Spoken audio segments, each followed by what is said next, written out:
I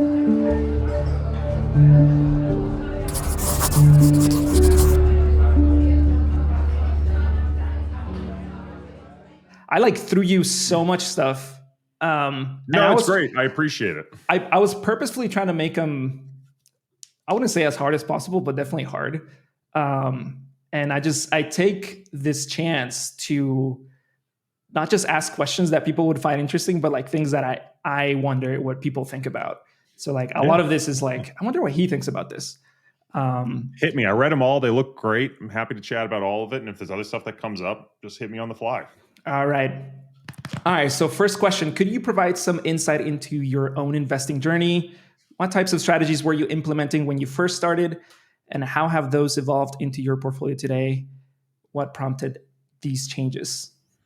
So I feel like there's like a really cliche path that happens with most people in this industry is they all start off thinking they're going to be the next Warren Buffett, right? Everyone reads the classic fundamental investing books and they all think they're going to be phenomenal stock pickers. And I was absolutely no different. When I started this journey, I was fortunate. My father did something really special for me in my teens where he said, for every dollar I could save, and I wasn't allowed to ever touch it, but every dollar I saved and put in the market, he would match, which was an incredible gift because it got me interested in the markets very young. And I think he recognized when I was making $5 an hour, what could I actually really save? But it was a gift to get me interested. And I started that path of I'm going to pick stocks. And it was a very bad experience for me very quickly. I realized it's a lot more complicated than I thought it was. But through a couple of opportunities I had an internship with a fundamental stock manager who was working on his own and who asked me to help systematize his process. And I was able to use my background in computer science at that time and programming and my understanding of statistics and probability to basically reinvent a lot of quant equity investing without even realizing it was quant equity investing. So I took my process that was, I love fundamental equity investing, but I'm horrible at it. I like the idea of it. Turns out I don't like it in practice to, I really like this idea of applying my quantitative skills to help take the breadth of the investment universe and make it more approachable, right, for a manager to understand what characteristics of individual stocks actually have some sort of importance in their future returns. So that sort of transitioned me more into the world of quant. And then I think I have always just had a predisposition towards thinking about risk. The embarrassing story that comes up time to time for me that I've told once and seems to get around is that my parents' nickname for me when I was young was Safety Boy. So I just always, for whatever reason, have thought more towards the risk side of the equation. And I really started my journey into this industry 2006, 2007. And another one of the stories I've told from time to time is that there's a really influential meeting I had in 2007. I was working as an intern for a financial advisor, and I was taking notes in meetings with portfolio managers. And before this meeting started, I remember it was a small cap value manager in 2007. And before the meeting started, I asked what he thought of the markets. And he went on to give me the most bearish view possible. And it really sort of took me aback.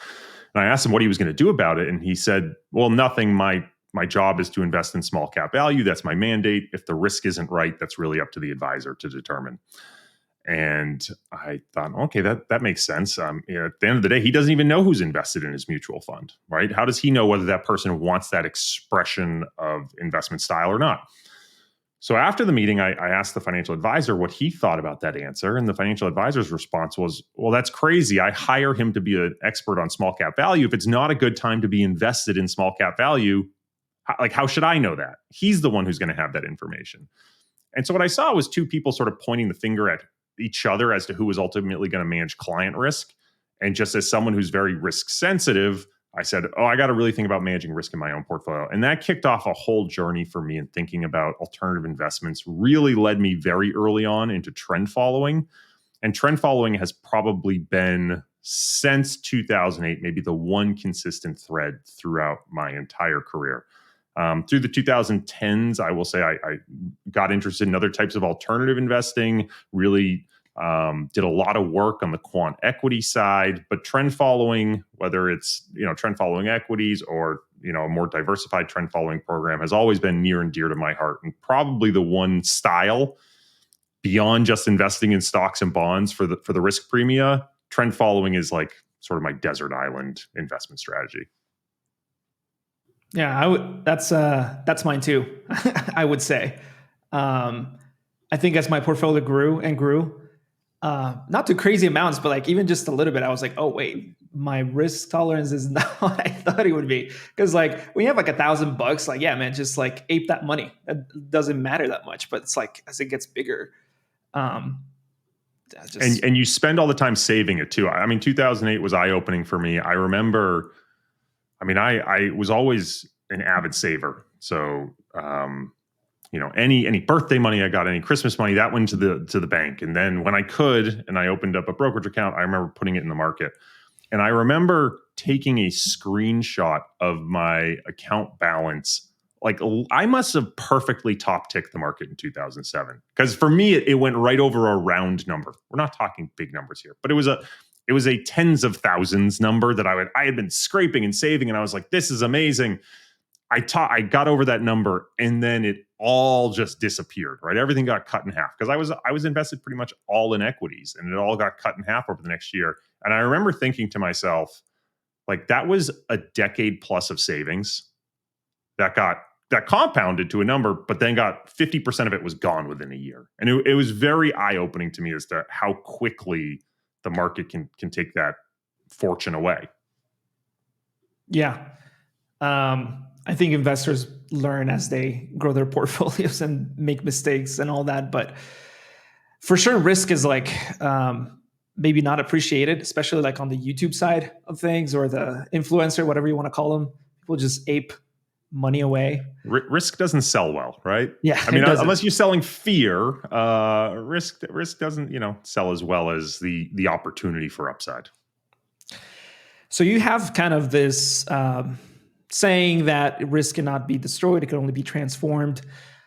Let's jump into the next question. Would you mind explaining what return stacking is and how a DIY investor might utilize this concept to build a portfolio? Now, I guess additional to that is return stacking, adding on risk, diversifying risk. Like, how do you view that? As in, like, if I take a portfolio that's more diversified and I lever up, is it safer than an unlevered portfolio in some ways?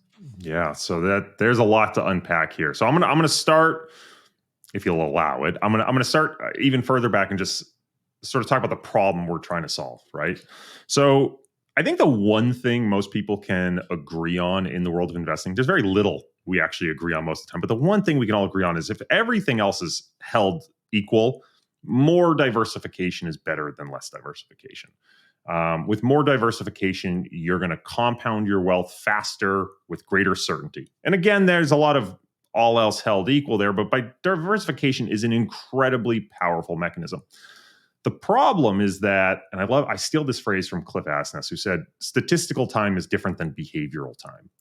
Putting diversifiers in your portfolio can be really difficult, especially if you do it in the traditional way, because that addition of diversification actually requires the subtraction of something else in your portfolio. If you're a typical 60-40 investor and you want to invest in something like trend following managed futures, well, you can't just put trend following managed futures in. You need to subtract out that 60-40 exposure. So let's use the 2010s as an example, because I think it's one of those, like, when you really think about the numbers, it's pretty wild. So in the 2010s, a US 60-40 portfolio outperformed the SocGen CTA index. So this is an index of some of the largest trend following hedge fund managers in the world by 800 basis points annualized. On a rolling 1 year basis, the 60-40 beat the SocGen trend index 80% of rolling 1 year periods. If you were to look at the calendar years, which is a lot of the way people look at their returns, the 60-40 beat the SocGen index 9 out of 10 calendar years, with the exception of 2014. But even then, the 60-40 was up 10% and the SocGen index was up 15%. So, like, who really gives a shit, honestly, right? And then sort of like the last stat is, okay, that 60/40 did really well. Did it feel risky? Well, no, the realized Sharpe ratio on average was a 1.2 versus the realized Sharpe ratio for the SocGen index was less than 0.2. So in every way, you knew ex ante diversification was great. And in fact, if you had looked, by the way, at the prior decade, the 2000s, those numbers largely reversed. Like the SocGen index was by far and away the better thing to invest in versus the 60/40. It was a lost decade for stocks.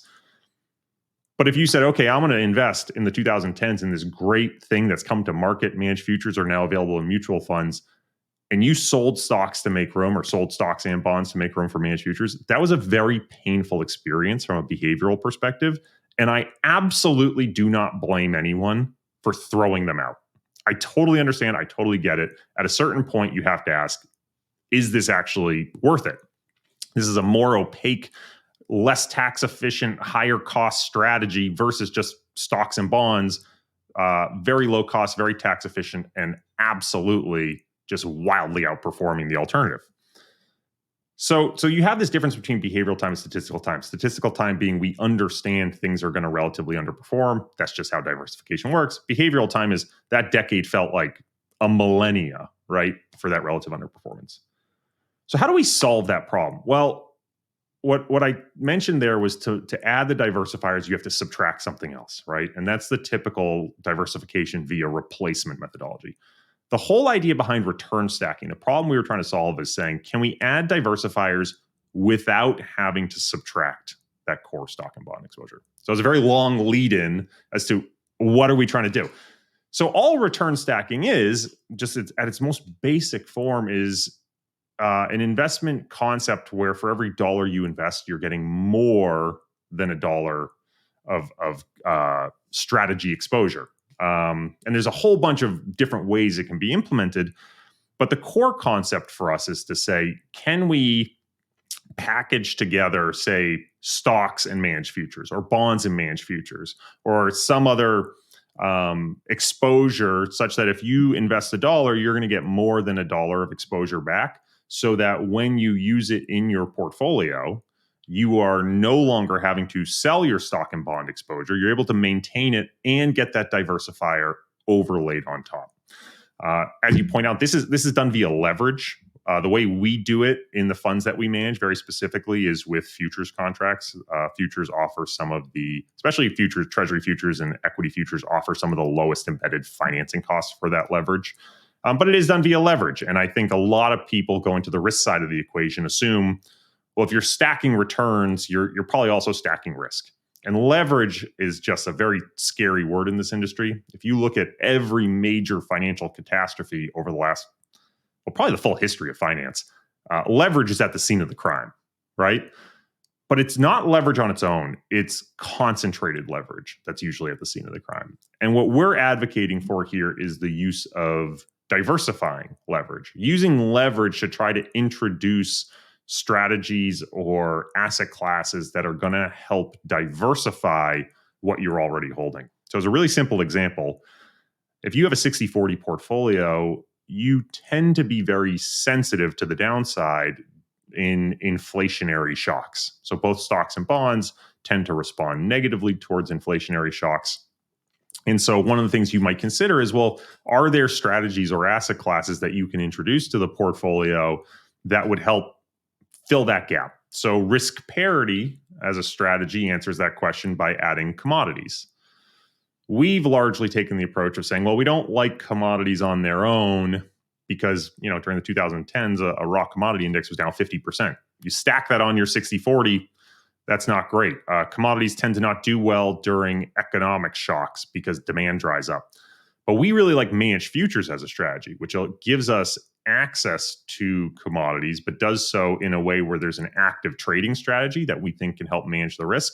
Well, what if we have a 60/40 and we can overlay some managed futures? Well, we think on average, the correlation's low. Over the long run, we think that alternative has a positive expected return. Historically, it's done well during equity bear markets. It's done well during inflationary bear markets. This is the type of thing that, at least empirically, even though you're adding leverage on top, you've actually historically cut your drawdown risk.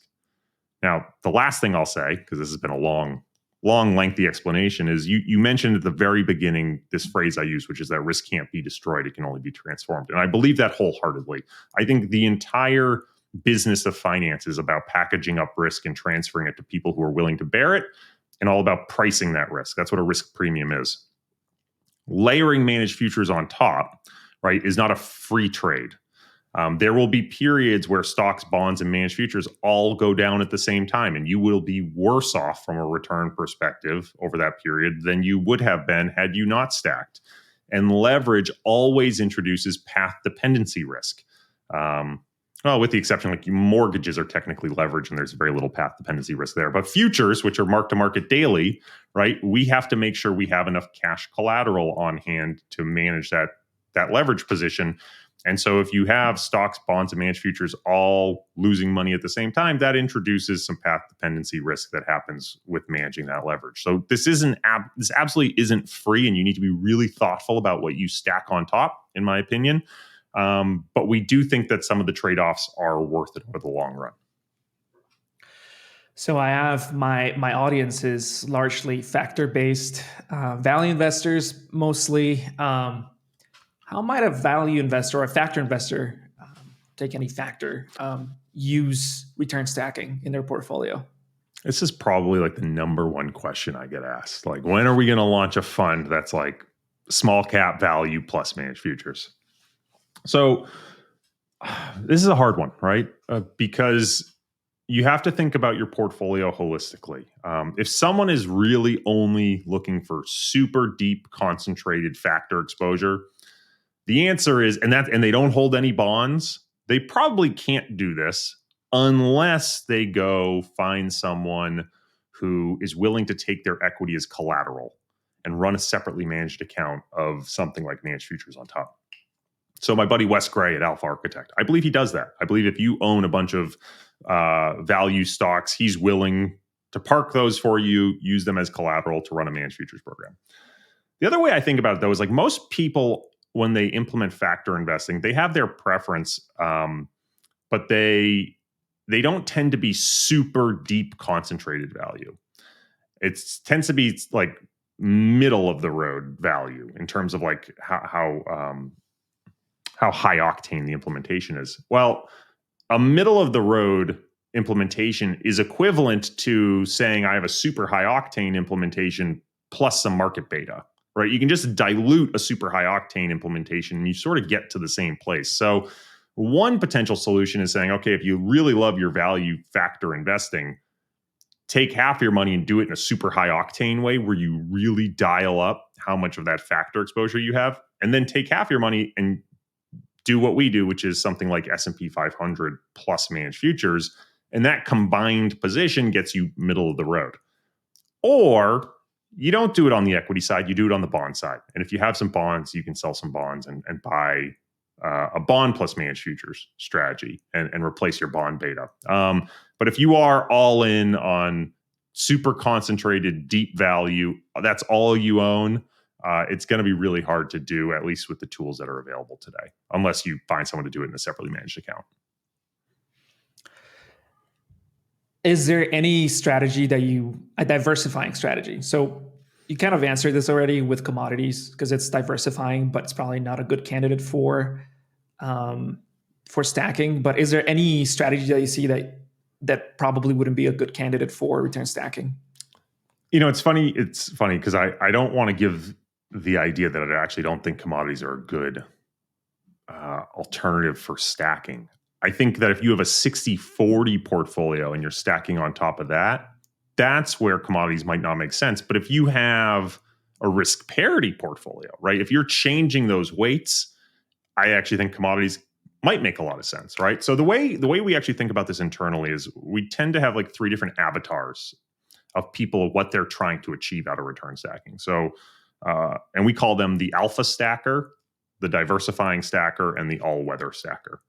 And here's the difference. The alpha stacker is someone who comes to us and says, typically they're a growth-oriented investor and they're trying to stack returns to compound their wealth faster over the long run.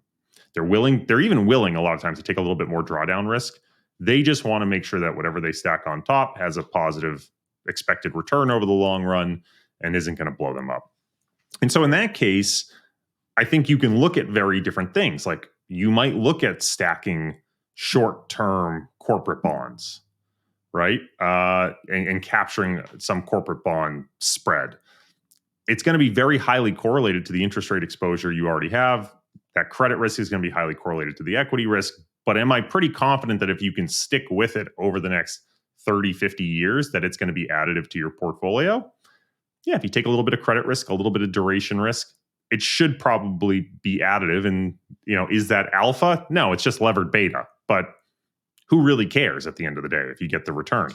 So I am normally opposed to just, for example, I said we want to use leverage to introduce diversification, not concentration. If you want to take your equities and lever them up 5-10%, okay, that's fine too. Again, like there's a lot of stuff you can do if you care about the growth side that you might do differently if you care about the diversification side. So the alpha stacker, again, I'm not opposed entirely to someone stacking things that are going to share left tail risk with equities. They just need to be thoughtful about, okay, let's think about the worst case drawdown. And is that something that's survivable for me? You go to the diversifying stacker, and I think it's a different equation. The diversifying stacker tends to be someone who is sensitive to the benchmark, right? They're maybe a 60-40 style investor, and they want to stack because they want to manage risk. So this tends to be someone closer to retirement. And again, this is just my anecdotal experience, but someone closer to retirement who is using return stacking as a means of controlling sequence risk, right? When you start to make withdrawals from your portfolio, all of a sudden the sequence of returns really matters. And if you have a very large drawdown in the first couple of years of retirement, that can have a very profound influence on the type of retirement you can live. And so a diversifying stacker is someone who is going to be looking to stack something on top that will hopefully zig when the underlying portfolio zags. Again, not necessarily something that's going to have a negative return, hopefully a positive expected return, and try to fill those risk holes. So there, right, I'm looking at things like systematic macro and trend following and things that are really going to be diversifying risk premium so that hopefully, based on empirical analysis and sort of fundamental understanding of how the strategy works, should not share a left tail with either equities or bonds, right? And then you have your all-weather stacker. And your all-weather stacker is someone who says, I don't care at all about what the portfolio looks like. I don't have a tracking error to the 60-40. Like that isn't relevant to me. I just want the smoothest lineup possible. And those all-weather stackers, I find they want gold, they want commodities. They're looking for just as much diversification as they can package together. And again, I think that's a different objective function than the diversifier, right? Who's already starting with that 60-40 framework, and it's all about what can be added on top. The all-weather stacker, you're starting from a blank canvas and saying, how many diversifying risk premia can I put together and then get it up to the appropriate risk level so that it meets my long-term return objectives. Does that start looking like risk parity? It ends up looking a lot like risk parity, though I found in practice with the advisors we've worked with to implement this, it tends to be sort of risk parity with their own bias. So you tend to have a little bit more equity exposure, right? If I were to ask people to rank their confidence in these different risk premia and strategies, right? Bonds are probably at the top. Like everyone's very convinced bonds will give them the return that at least, the yield to worst over some given horizon. And then equities, and then you get all these alternatives as to like whether they think they're going to be additive. So what you tend to find is most of these advisors bias towards that confidence, and that confidence ends up being more equities because they want the growth. Because even though they say they're unconstrained, at the end of the day, they're still competing with the advisor down the street. Now, what I've again found in my experience is like that all-weather stuff tends to resonate with high net worth investors who have already made a ton of money more. So you might have an advisor who's catering to someone who just had a $50 million liquidity event. That person isn't trying to get 30% returns, right? If you can put them right down the middle with 5-6% returns, which you can get with T-bills today, but like, if you can get them right down the middle with a really diversified portfolio that they feel very confident they're not going to wake up and be down 50%, that's incredibly valuable from a subjective perspective to that person, to their personal utility, versus trying to squeeze out those extra returns. So it's all a trade-off here. The reality is, I have a lot of people ask me prescriptively, what is the best return stack portfolio?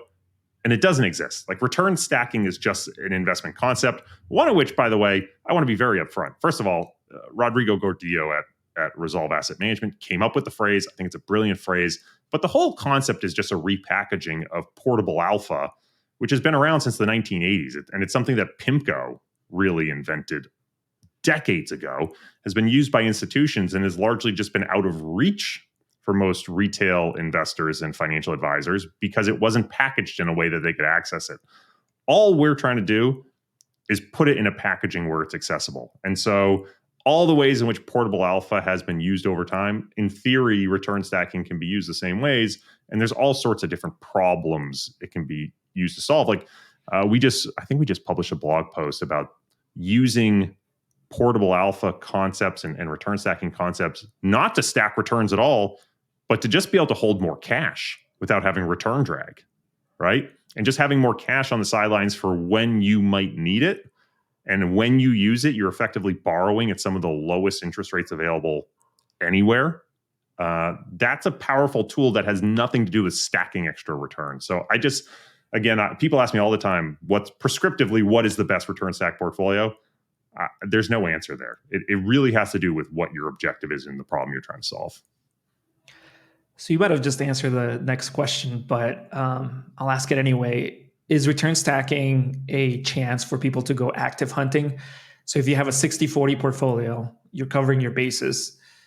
Is there now an opportunity to, let's say, instead of pursuing managed futures through a diversified product, what if you have a specific product that has specific signals, specific manager? Is that an opportunity to do that, or would you say it's more at the asset class level? No, look, this idea. So another one of the phrases I use is it's long short portfolios all the way down, right? So let's go back to our example where we were talking about the value investor. Someone who picks value stocks, all they really are is they are a benchmark investor who is overlaying a long short portfolio. That long short portfolio, it's long the things they want to be overweight relative to the benchmark and short the things that they're implicitly underweight to the benchmark. And that long short is going to be dollar neutral. So they're equally long as they are short. And the size of that long short is going to speak to how active they are.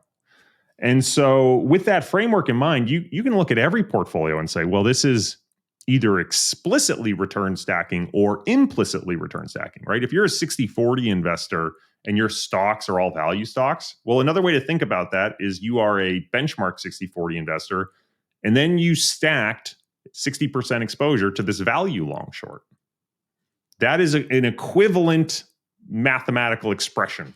So I think that's an important framework to understand from the perspective of can we go return hunting? Well, in many ways, that is what any active strategy does. What I think return stacking can unlock, and there's sort of two thoughts here I want to explore.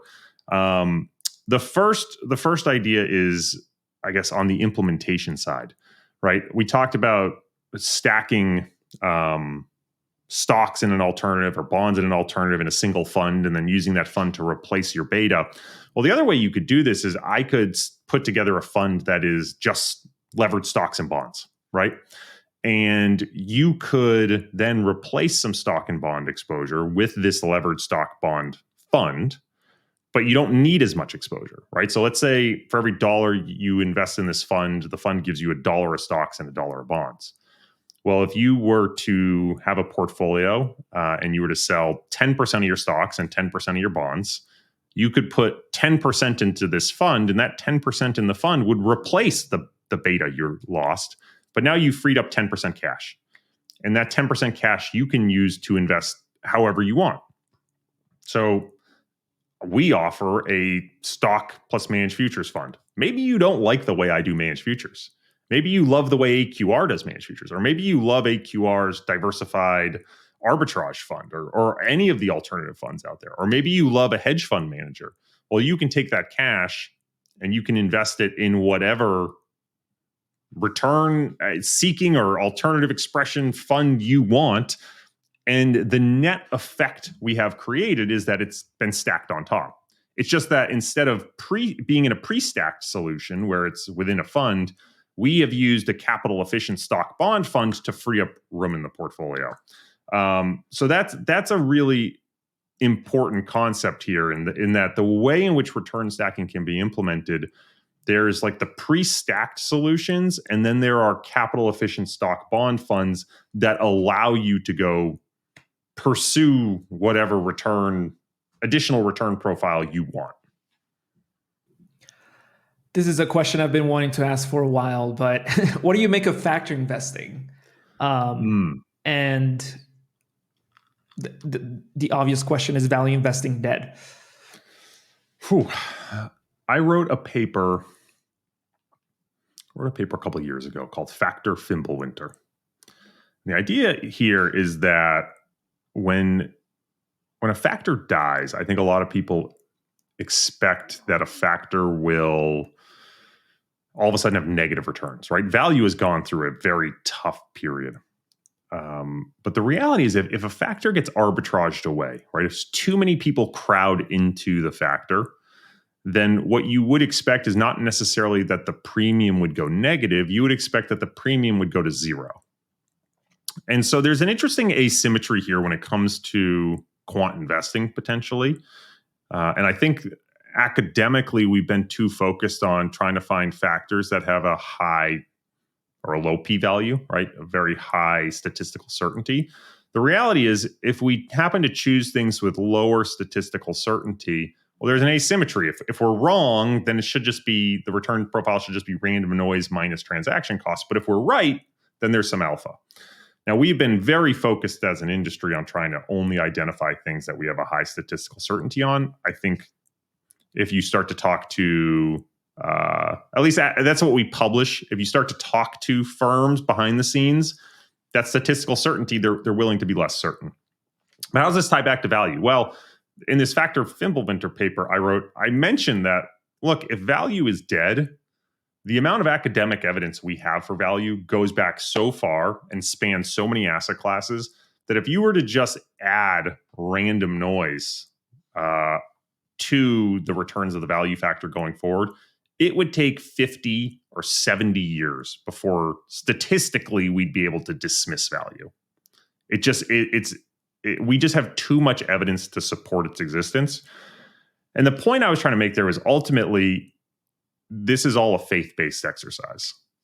Like when a factor dies, it will take decades and decades. The small cap premium, for example, when I entered this industry, was something that everyone believed existed. People are now starting to question whether small cap is actually a real thing. But it took decades, right?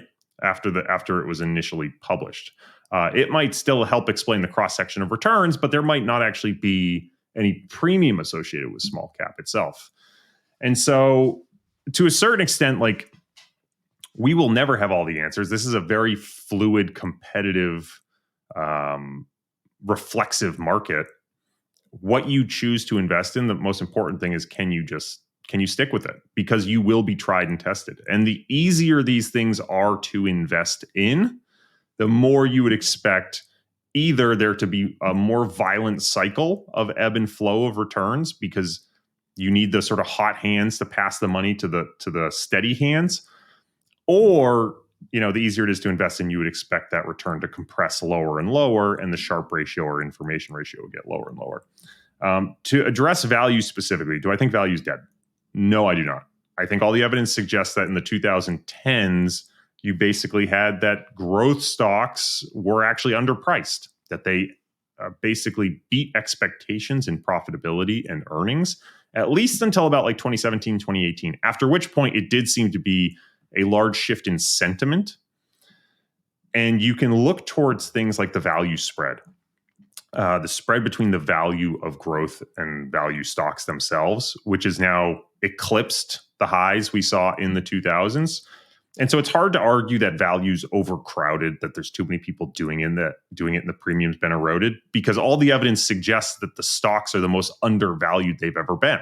And that's not what would happen if it was overcrowded. And so I think there are certain metrics we can look to and say this has been a violent sentiment shift.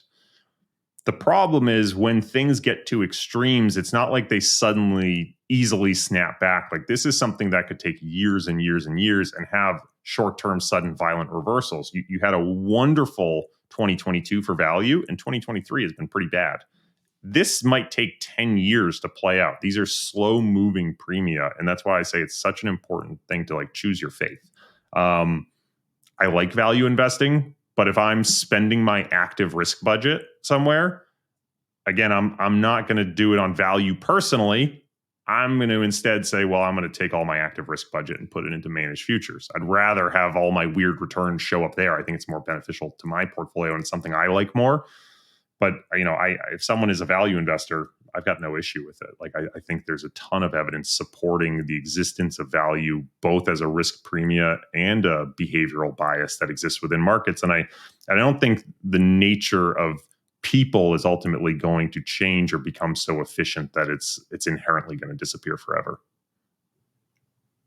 Yeah, I tend to think that if value were to die, or if it's already dead, like we just don't know it, we're just taking like beta plus like idiosyncratic risk, industry company risk, a little higher than the market. But I think if value were to be dead, you could almost make the same case for growth then. I don't know how you can kill one side of the coin. I think that's a great.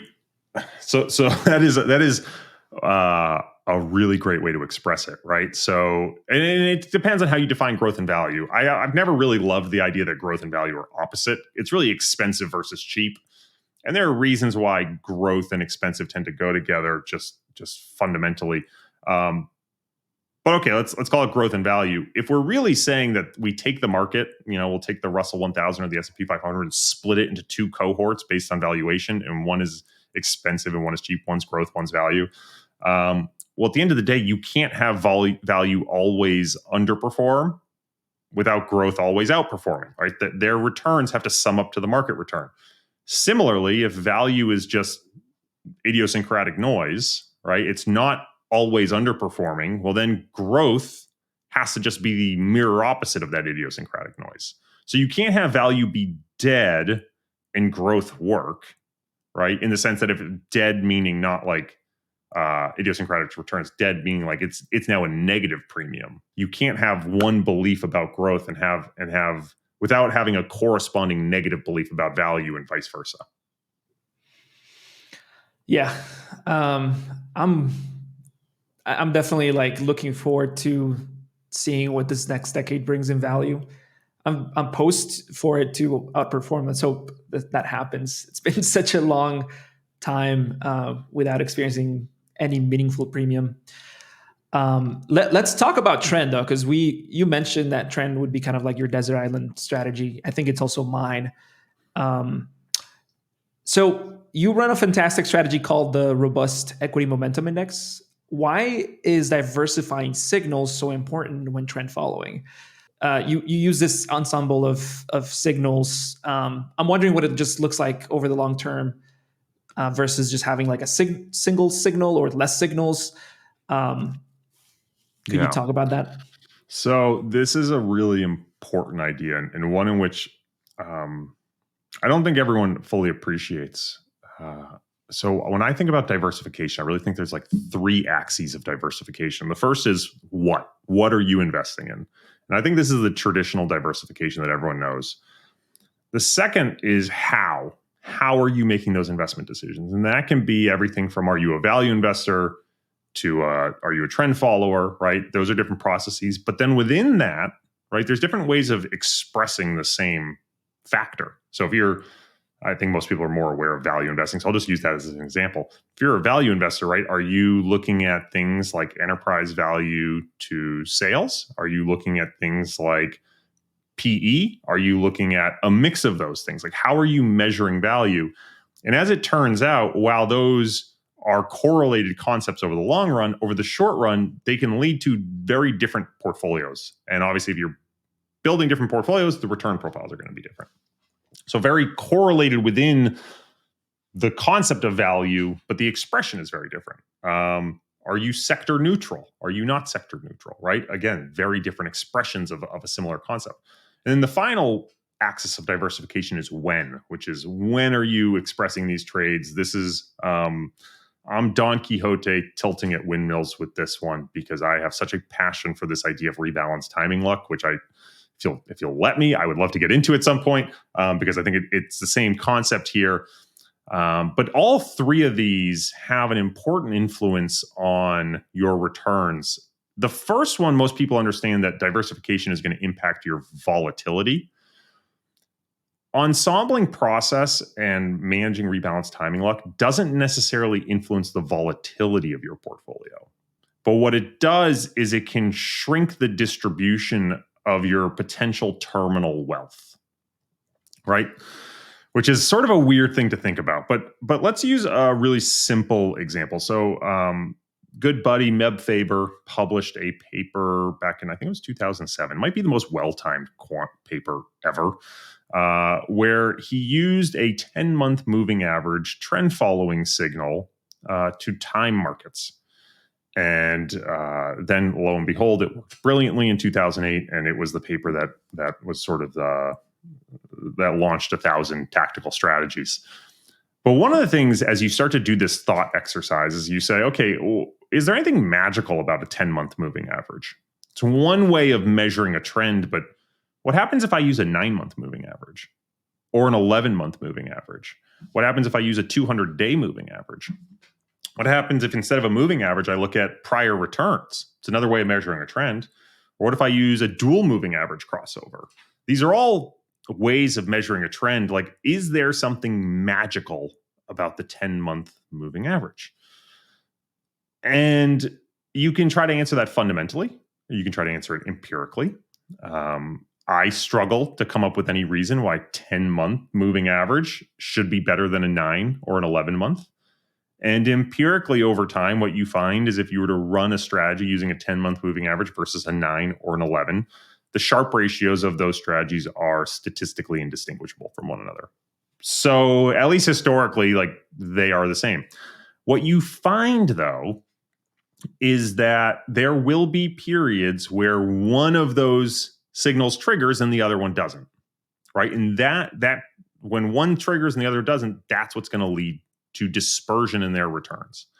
And if we're saying we don't think they're any different empirically, one isn't better than the other, but there's going to be times where one signal says be long and one signal says be short, leading to very significant short-term dispersion. Well, how do we reconcile those ideas? Right? We believe that both signals are equally valuable and they're giving us entirely different positions, right? And so what ends up happening is if you choose just one signal, you end up being very subject to the idiosyncratic luck that signal has. One of the things I did once as a sort of interesting blog post is I said, well, let's choose one signal and let's look at how many times we got within basis points of that signal flipping, but then didn't, right? Price got really close to hitting that moving average, and then it just happened to avoid it. Well, is there something magical there? Or is it just like, wow, there's a random line in the sand that we didn't happen across, and we happened to avoid a trade that would have hurt us? But any other expression of that moving average might have flipped. And so you end up with this good or bad process luck that compounds. If you happen to get unlucky, there's no reason to believe that you will get offsetting good luck in the future. I think that's really important for people to understand. Like, if you happen to get bad luck in your trading signal, that if you had used an alternative signal, it would have been fine or good luck, there's no reason to believe that bad luck is going to revert. It's just permanently in your returns. Similarly, if you've got good luck, that's not going to likely to revert either. The future just is what it is. You're going to have equal probability of good and bad luck. Think of it like a coin flip. If I get good luck when it's heads and bad luck when it's tails, and I flip the coin and it comes up tails, well, my next flip is no more likely to be heads, right? It just, I have this good and bad luck that happens. And one of the ways to think about this is if you're just getting good and bad luck, you're taking on risk. And the question is, are you compensated for that risk? Well, again, if we already determined that the 9-month moving average and the 10-month moving average and the 11-month moving average are indistinguishable, well, then I can't be getting compensated for taking the risk of just holding one of them. I might get lucky over my investment horizon and end up with the one that performs the best, but I'm not getting compensated for it the same way you get compensated with returns for holding stocks. And so if there's something that introduces randomness into your portfolio and you're not getting compensated for it, then you should diversify it. And so the whole idea is to say there's all these expressions of trend following signals. You could use prior returns, you could use moving averages, you could use linear regressions. There's so many ways in which a trend could be measured. And not just that, there's different horizons, short-term trends, medium-term trends, long-term trends. And if you do the work and say, I honestly, I think these all work under the umbrella trend, the umbrella of the category, but they're indistinguishable as to when they're going to work, and there's no reason for me to choose one because they're indistinguishable, then I just want to diversify across all of them. And so that's exactly what we do pretty much in all of our mandates. We really take as much diversification as we can within the sort of confines of our mandate, because again, if we're not getting compensated for the risk, then we want to diversify it away. Yep, I think that totally makes sense. You're a pretty strong believer in efficient markets. How do you reconcile that with trend following? And why do you think trend following works? Because to me, it seems like, if anything, it just seems like a behavioral alpha you could capture, I guess. Yeah. But if markets are efficient, why would trend following even be a thing? So I should probably, I don't think markets are efficient, right? But my base case is that they're efficient, which is it's sort of a weird thing to say, but I sort of say, look, especially in things like large cap equities or very liquid, heavily traded markets, I don't want to walk in with the ego that the market's wrong. I see an opportunity, like something seems weird and off. I'm going to go.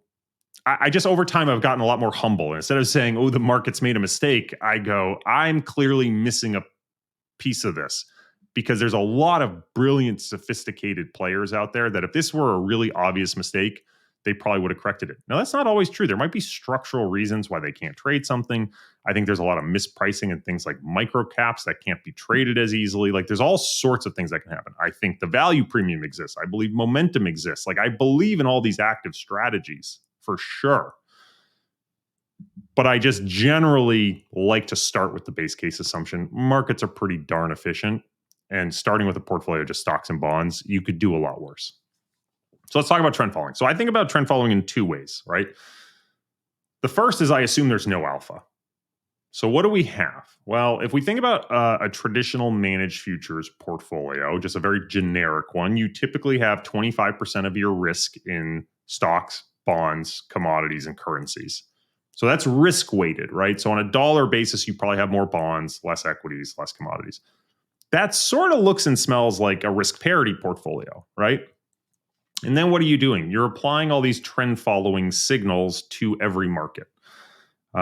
When the market price starts to go up, you're buying more. When the market goes down, you sell and eventually go short. And not to bring this back to options and make this too complicated for a retail audience, but that trading strategy replicates the payoff profile of a straddle. And so effectively what you're doing is, instead of saying I'm going to buy options, you're basically saying I'm going to try to trade in a way that gives me the payoff profile of an option, that when the market goes up, I make money. When the market goes down, I make money. And what you would expect is, well, that can't be free. There's going to be a premium I have to pay. And that's going to come in whipsaw and T costs, transaction costs for trend following. So just right there, what do we have? Well, we have a base case portfolio that looks kind of like risk parity that we're overlaying with this trading strategy that should, hopefully, on average, give us the return profile of a straddle, protect on the downside, give some participation on the upside. and I'm going to pay some sort of fixed cost for it. And even before you talk about is there an alpha, I think you can just ask, like, is that an interesting return profile? Like, do I want risk parity with more upside skew and maybe a capped drawdown? And I'm willing to have my average return be lower than risk parity. I'm going to pay a premium for changing the shape of the return distribution. Again, when I talk about like my desert island strategy, that sounds kind of interesting to me, right? I get a well-diversified portfolio and I'm doing this active trading strategy to manipulate the distribution. And there's no guarantee, but that's the objective of the trading strategy. Again, none of that has anything to do with alpha, right?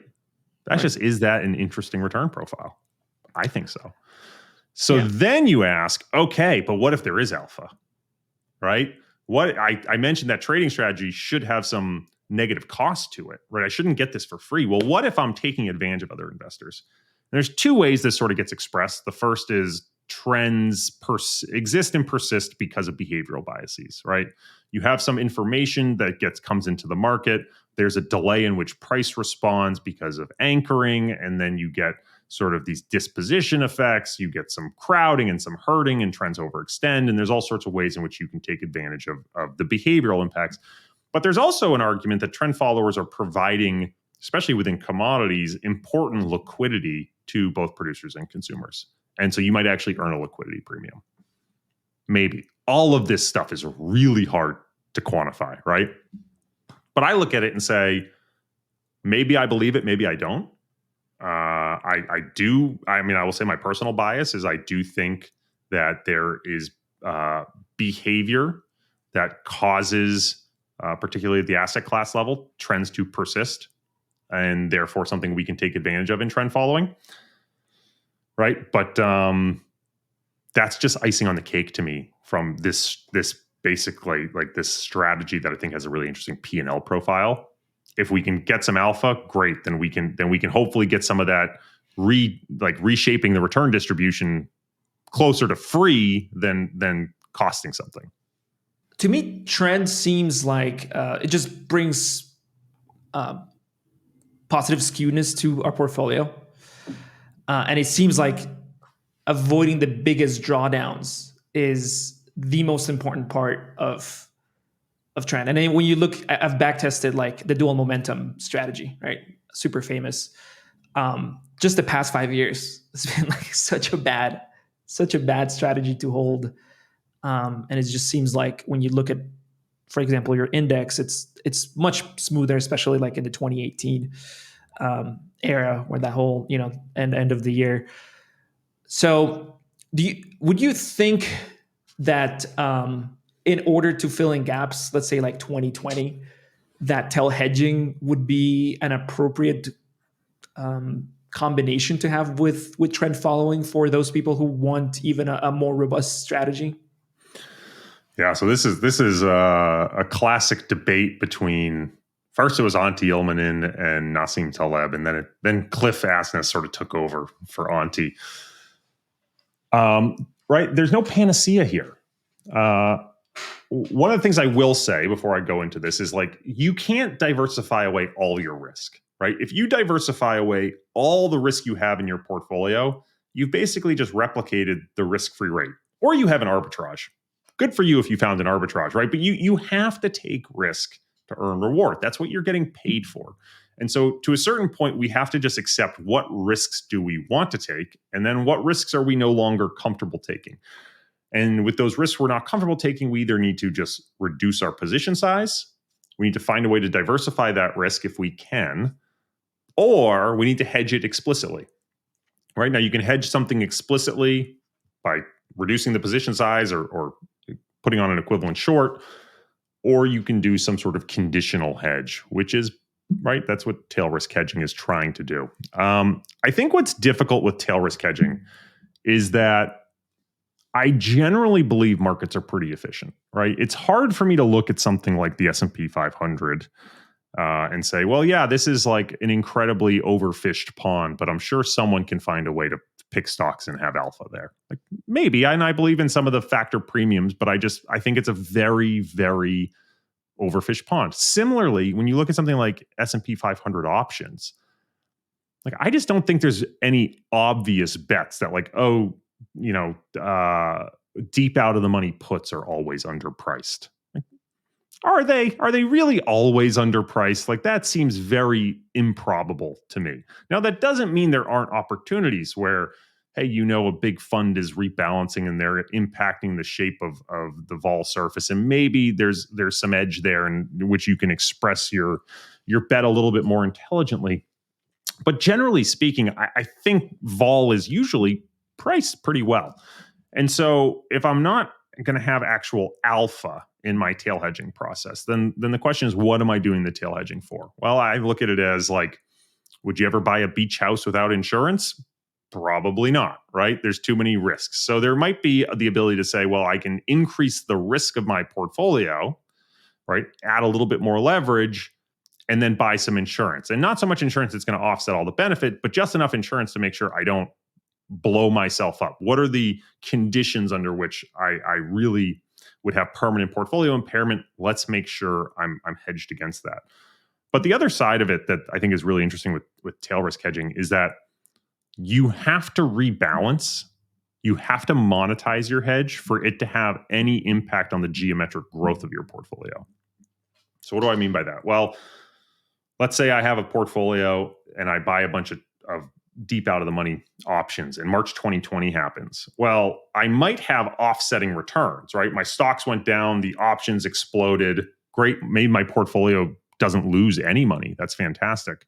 But unless I go through the timing exercise, and make no mistake, this is a timing exercise of monetizing those puts to rebuy the equity, effectively rebalancing my portfolio out of the value of those hedges into the risk asset, my compound return over the long run will be no different, because eventually what will happen is those options will either eventually mature, in which case I lock in the value and I'm forced to rebalance, or they'll decay back to zero as my equities bounce back. And I will have missed a mark-to-market loss, which might be very important if you're levering your portfolio, but you don't actually benefit from a compound perspective. So there's two ways I think about this. One, if I'm levered and there's mark-to-market risk, great, hedges might be beautiful to have there to help limit that mark-to-market risk. Again, within the confines of, I can't eliminate every risk without just getting back to the risk-free rate. I have to be willing to take some risks. And then two, if I am going to have tail hedges, I need to think thoughtfully about the monetization process. They can't just sit there. I have to think about, when am I actually taking that off the table? And again, that is a timing exercise. And as much as everyone says, don't time the market, the only way you can really add value from a compound growth perspective is to time the market with your hedges. So how would that rebalancing play out? The volatility of tail hedging is so great. Like when you look at, for example, March 2020 and a tail hedging strategy, it's like intraday that thing could be losing or gaining insane amounts of money. And yet when, COVID was happening, we had no idea when, like, who was going to call the bottom, right? And it happened like in 20 days or something. Do you slowly rebalance, like based on either a target range of rebalancing? It probably couldn't be like a calendar rebalance. It would have to be based on portfolio dynamics of how much you've gained with that tail hedging. Is that kind of what it looks like? There's so many ways to do this.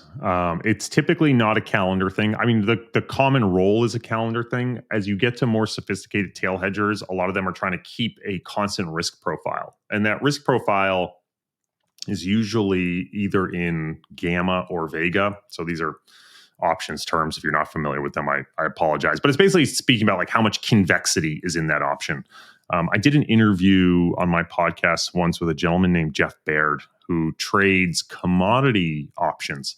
And he had this phrase that always stuck with me. And I'm just paraphrasing this, but he said that the problem with trading options is that the more right you are, the riskier the position becomes. What does he mean by that? Well, if I buy a deep out of the money put, right, and the market does nothing, well, it stays a very small fraction of my portfolio and its value might not change all that much. Or, it's like, okay, it's 50 basis points of my overall portfolio. But what happens if the market sells off dramatically and that deep out of the money put now goes in the money? It's serving as a hedge. Well, not only does the position size blow up, but the way it reacts to the market goes from very convex to very linear. Every percent the market gains, it might lose a percent. Every percent the market goes down, it might gain a percent, right? It becomes a very linear expression. It goes from this deep insurance hedge that can explode in value to basically just becoming a short position. So it goes from very convex to very linear. And so what you will see sometimes is as these positions move and lose their convexity, that's when managers will try to restrike and reintroduce convexity. They might try to partially monetize. They might try to do a hedge, a different expression of a hedge of something that may not have moved. So maybe they go from S&P put options to call options on bonds if they think those are more cheaply valued. But there's no right answer here. This is like deeply art, not science. And you can try to empirically test it, but you don't have great options data going back to like pre-2007. So you have a very limited environment over which to test this stuff. And on top of that, like the participants in who are trading vol has dramatically changed over the last decade. So I'm not even sure looking at like pre-2007 is even relevant to understanding how the vol surface is going to react under certain market scenarios. So I think this is one of those cases where like you would think like quants would do super well in the vol space. It's a very like seems Black-Scholes, very math heavy, fitting all these implied volatility models. But I think when it gets down to brass tacks of how to actually express a tail hedge, there's a lot of subtlety and nuance and art. And ultimately, at a certain point, someone just needs to either say this broke our risk threshold, or hey, like the intuition here is this is so far out of line. We got to rebalance this hedge. Seems super complicated. I think for like retail investors, this may just like fly over their head a little bit. So is tail hedging even appropriate for retail investors, or / should every retail investor hedge using tail hedging? Oh boy. I'm not even sure I'm allowed to answer that question. Should retail investors hedge? I think the reality is you want to go for the low-hanging fruit first, right? You probably want to start with thinking about what's the appropriate amount of risk for you to take, and then try to build a portfolio within that risk budget that's maximally diversified. And then only after that should you go, do I think tail risk hedging makes a ton of sense? And can I do it? Right? That's a big question. Can you actually do it yourself, or do you need a product to do it? If you're doing it through a product, do you really trust the manager to do it? Right? If you think about, for example, buying deep out of the money puts as your hedge. Well, if that put costs a penny, but you're really bad at trading and you end up paying 3 pennies for it, well, that dramatically impacts the return profile you're going to get. You now can buy 1/3 of the insurance you could have if you had someone who's doing really good execution, right? And that doesn't like, you might not think, who cares? It's just 2 pennies. Well, that's if you have a fixed spend budget, that's a huge difference in the amount of protection you just bought, right? So this stuff is not trivial by any means, and you really need to be thoughtful about what tenors are you trading, what instruments are you trading, when are you rolling, how are you rolling, what's the execution, is it good execution? And if you can't answer those questions, you probably should not be doing it yourself. We've been at it for quite a bit now. If viewers want to check out more of what you're up to, where should they head? Man, I spend way too much time on Twitter, so they can definitely find me on Twitter at @Hoffstein.